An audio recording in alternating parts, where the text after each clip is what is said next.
Nous vous saluons dans le nom de Jésus-Christ notre Seigneur. Nous sommes dimanche 14 mars 2021. Nous rendons grâce à notre Dieu pour ses multiples bontés. Que la paix de notre Seigneur soit avec vous. Nous aimerions partager avec vous la parole de Dieu ce dimanche, dont l'intitulé est le suivant. Comment vivre selon la volonté de Dieu?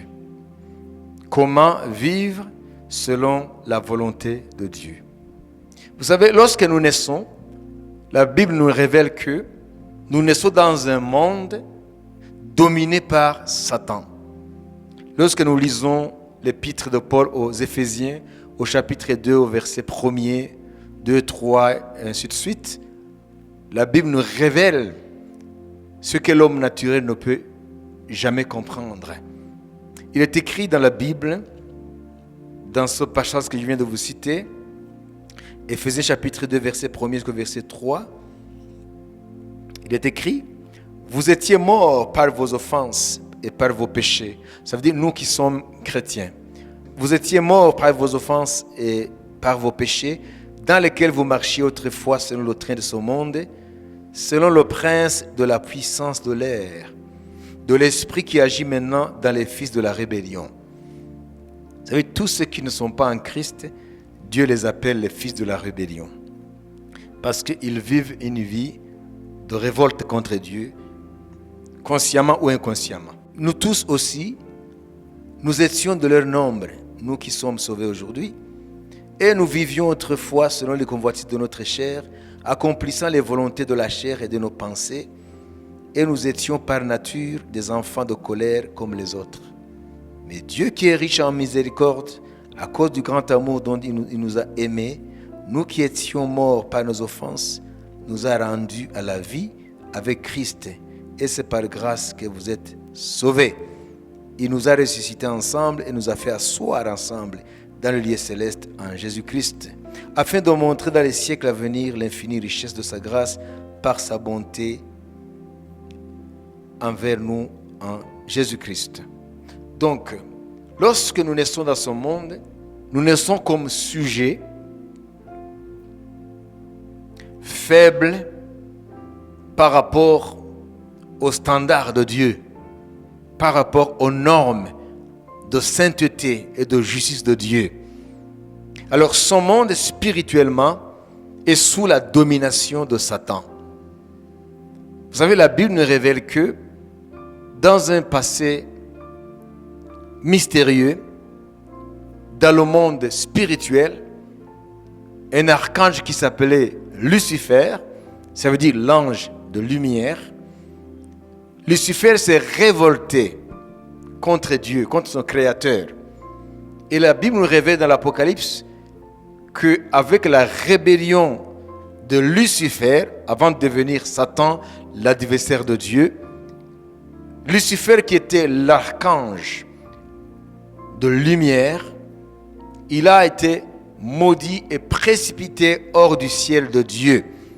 Et l'Apocalypse nous révèle qu'il a été précipité avec un tiers des anges de Dieu. Vous voyez que ceux qui sont du côté de Satan ne sont pas moindres aussi en termes numériques de nombre et de puissance. Donc Satan a été précipité en dehors du ciel et il est devenu Satan. Lucifer est devenu Satan. Lucifer, l'ange de lumière, est devenu Satan, adversaire de Dieu. Et il est avec lui une armée angélique de un tiers de tout l'effectif des anges de Dieu. Et la Bible continue à nous révéler que, après la chute de Satan et ce tiers d'anges de Dieu, le reste des anges, ça veut dire les deux tiers, Dieu les a affermis. Ça veut dire Dieu a ôté dans la nature des anges qui sont restés fidèles à Dieu, ça veut dire les deux tiers, Dieu leur a ôté le libre arbitre. Au départ, les anges aussi ont été créés comme nous, avec le libre arbitre, de suivre la volonté de Dieu ou de ne pas la suivre. C'est pour cela que Satan s'est révolté, parce qu'il était une créature libre. avec tout le reste des anges qui sont tombés avec lui. Ça veut dire le tiers. Alors, quand Satan a péché et que Dieu l'a précipité hors du ciel et qu'il est devenu Satan, l'adversaire, avant qu'il était Lucifer de lumière, alors Dieu a affermi le reste des anges. Ça veut dire il a enlevé le libre arbitre. À partir de ce moment-là, les anges qui sont du côté de Dieu ne pourront jamais se révolter contre Dieu. Ils aiment toujours la volonté de Dieu. Voilà le mystère que la Bible nous révèle en peu de mots. Ça veut dire que Satan, il a pris le chemin de la rébellion. Et lorsque l'homme a été créé, Satan était déjà là en tant qu'adversaire de Dieu. Et son monde, spirituellement, c'est le règne de Satan, c'est un monde de ténèbres. Et Satan domine ce monde. Alors, ce monde est dominé par les puissances qui se révoltent, qui se rebellent contre Dieu.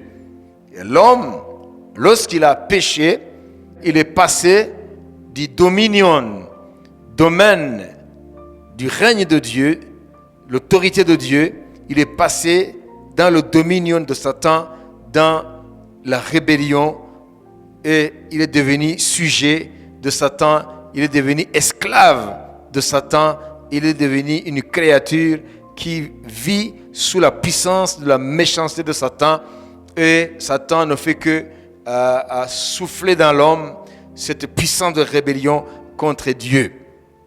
C'est pour cela que lorsque nous venons dans ce monde, nous venons dans un monde déjà maudit, ça c'est un, spirituellement parlant, et puis deuxièmement, c'est un monde dominé par l'adversaire de Dieu, et puis nous naissons avec un corps de chair et de sang qui est faible, et Satan trouve facile, voit en nous des proies faciles pour nous conduire dans la perdition, dans la damnation éternelle, comme lui-même est déjà damné. Alors, Dieu, dans son grand amour, a solutionné cette situation catastrophique, si je puis dire. Alors, Dieu, dans son amour, a envoyé son Fils dans le corps semblable au nôtre. Jésus n'est pas venu secourir les anges, il est venu secourir les descendants d'Adam. Et c'est pour cela que la Bible nous dit, il a participé, lorsque nous lisons dans l'Épître aux Hébreux chapitre 2, au verset 14 jusqu'au verset 18, ici il y a un passage très important dans le cadre de notre enseignement d'aujourd'hui.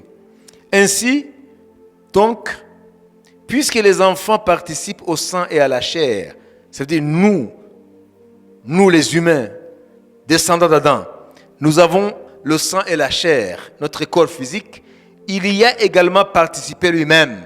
Voilà pourquoi Jésus n'est pas venu seulement en tant qu'esprit, il a revêtu notre humanité. Afin que par la mort, parce que si Jésus n'avait pas revêtu notre corps mortel, il ne serait pas mort.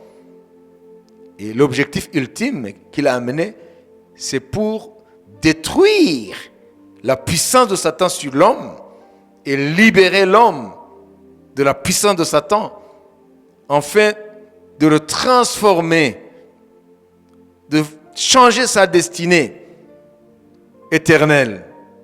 Alors, il y a également participé lui-même afin que par la mort, il anéantit celui qui a la puissance de la mort, c'est-à-dire le diable, et qu'il délivra tous ceux qui, par crainte de la mort, étaient toute leur vie retenus dans la servitude. Car assurément, ce n'est pas à des anges qu'il vient en aide, mais c'est à la postérité d'Abraham. En conséquence, il a dû être rendu semblable en toutes choses à ses frères, ça veut dire les humains, les hommes, afin qu'il fût un souverain sacrificateur miséricordieux et fidèle dans le service de Dieu pour faire l'expiation des péchés du peuple. Car ayant été tenté lui-même dans ce qu'il a souffert, il peut secourir ceux qui sont tentés. Vous voyez ?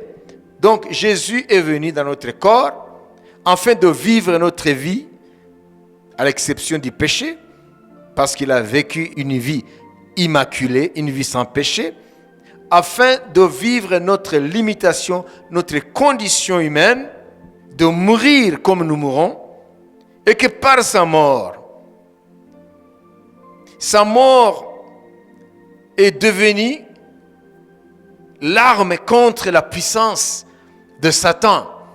Ça veut dire, en mourant comme nous, il a transformé cette mort en victoire sur Satan, sur sa puissance et sur la mort. Parce qu'il est dit que, à cause de notre finitude, à cause de notre corps mortel, nous vivons dans l'angoisse perpétuelle de la mort. Ce qu'en philosophie, on appelle l'angoisse métaphysique. Donc aujourd'hui, nous avons une bonne nouvelle. C'est que Jésus, le Fils de Dieu, est venu secourir tous les descendants d'Adam, tous les humains. Ici, il n'est pas question de religion. Que tu aies une religion ou pas, il est venu secourir tous ceux qui descendent d'Adam. Jésus a revêtu notre corps mortel.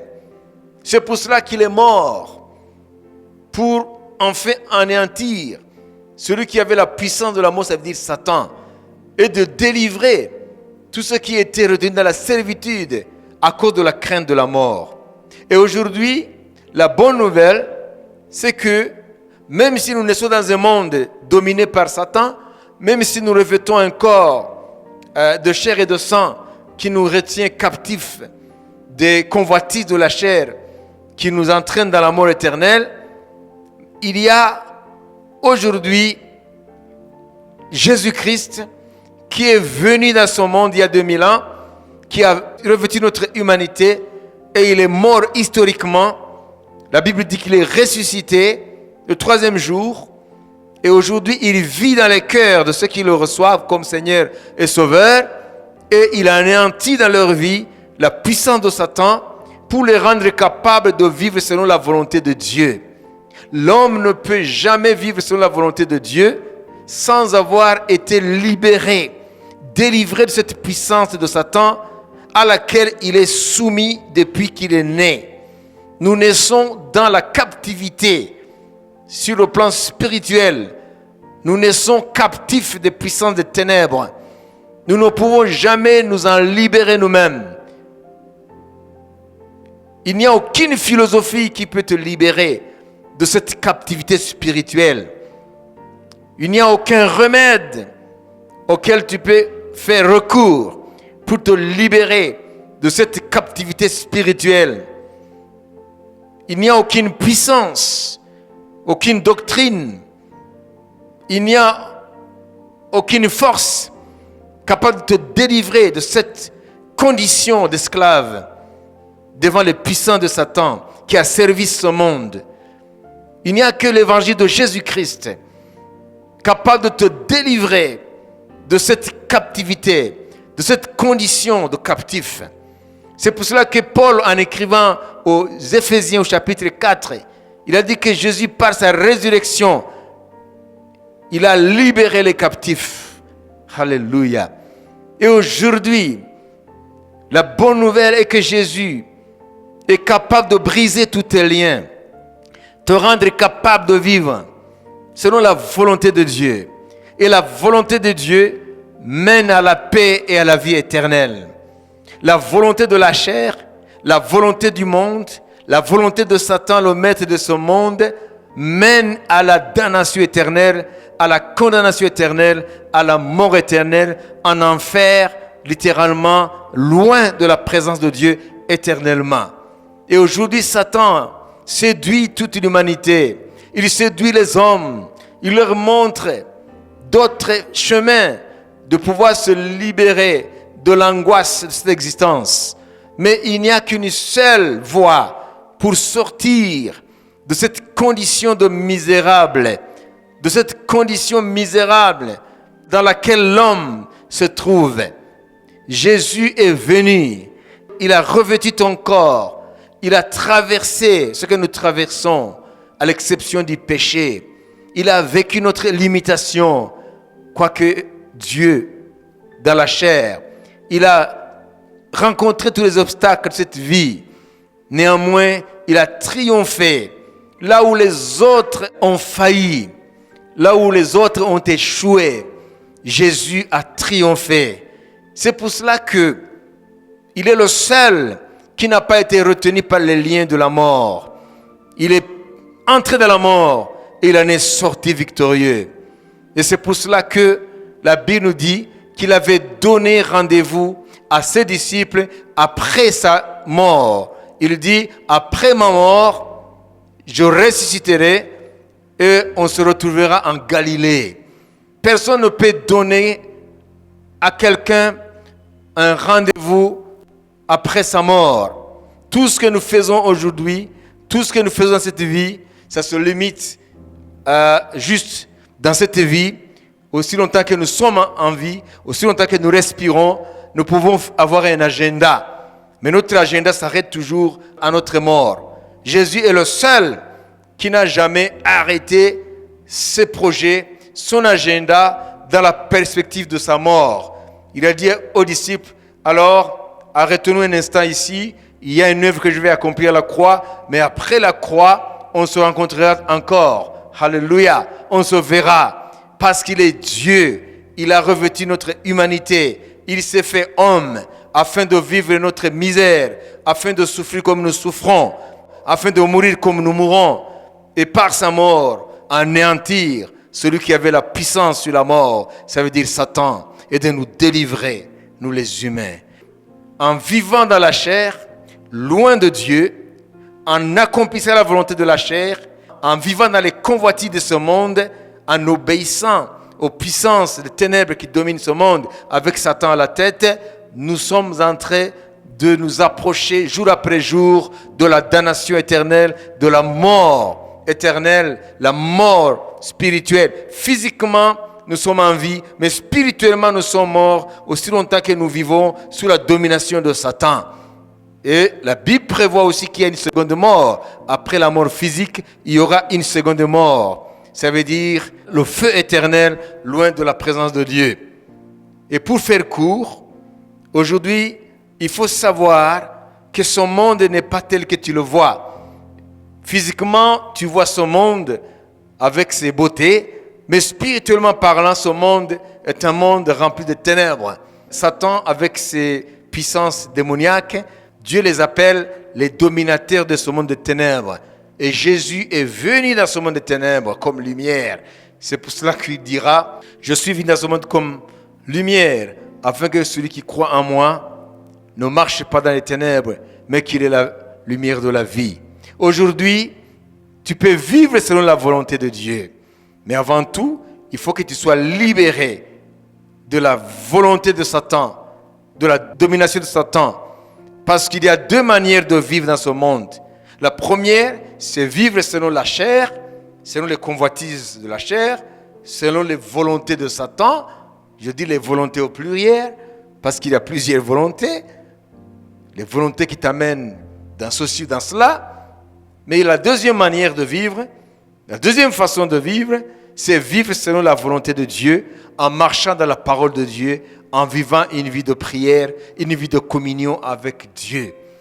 Alors aujourd'hui, la victoire est assurée à quiconque né de nouveau par la foi en Jésus-Christ, ayant reçu Jésus par la foi, et Jésus vient habiter en lui par le Saint-Esprit, en vivant la parole de Dieu jour après jour dans le quotidien, en étant conduit par l'Esprit de Dieu, alors cette personne-là peut savourer la paix intérieure que Dieu donne en Jésus-Christ, la victoire sur le vieil homme, ça veut dire la nature adamique, la nature du péché à cause de ce corps, la victoire sur ce monde avec ses séductions et la victoire sur le prince de ce monde, sur le maître de ce monde, ça veut dire Satan et ses démons.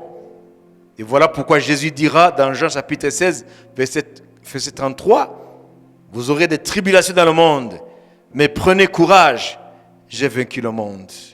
Aujourd'hui, il y a la victoire en Jésus-Christ.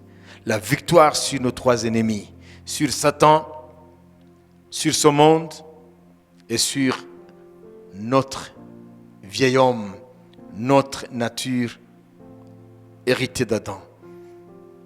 Alors aujourd'hui, tu peux vivre victorieusement en Jésus-Christ sur ces trois terrains-là, avec comme résultat, avec comme promesse, la vie éternelle avec Dieu. Prions. Seigneur, nous disons merci pour la victoire que tu nous as accordée. Merci Jésus d'avoir revêtu notre humanité afin que nous puissions être arrachés de la puissance des ténèbres, de ne plus faire la volonté de Satan, la volonté de ce monde et de notre chair, mais à vivre selon la volonté de Dieu pour accéder à la paix de Dieu au sein d'un monde troublé, pour arriver, Seigneur, à la vie éternelle. Merci parce que tu as tout fait. À la croix, tu as dit, tout est accompli. Tu as tout accompli, Jésus, afin que nous puissions enfin être libres. Libres de servir Dieu. Libres de faire la volonté de Dieu. Merci, Seigneur. Bénis ce message afin qu'il soit, Seigneur, le moyen par lequel, Seigneur, tu peux libérer des milliers de vies sous domination de Satan aujourd'hui. Nous disons merci pour l'œuvre que tu as accomplie pour nous. Au nom de Jésus, nous disons merci, Père. Amen.